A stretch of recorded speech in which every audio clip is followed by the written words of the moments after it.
8:46 a.m., September 11, 2001, at the World Trade Center.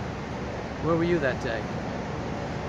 Americans had just finished a beautiful summer and were back to work on that beautiful, crisp, clear, late summer morning when the world changed.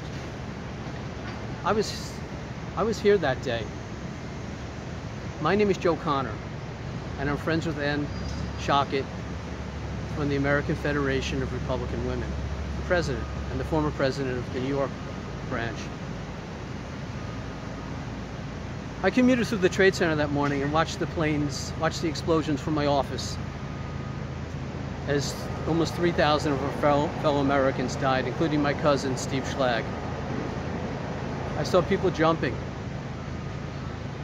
We lost Steve that day, as we did my father a generation before, when he was also killed by a terrorist downtown at Francis Tavern, only blocks from where Steve was murdered and from where I stood.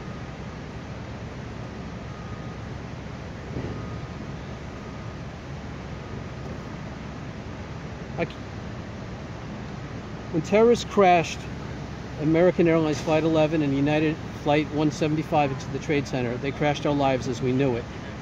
As the horrifying footage played and replayed on our televisions, the world was left to stare at a gaping hole, not knowing how to fill it. While the people in the towers, passers-by, rescuers, passengers, and flight crews of the two planes were buried in the rubble, our memories of them live on. 2,753 people, including 344 firefighters and 71 law enforcement officers, lost their lives in the opening salvo of the attacks on 9/11, later to be called the deadliest terrorist act in the history of the world. Please join me and Ann Shockett for a moment of silence for all those who died and for all victims of terror.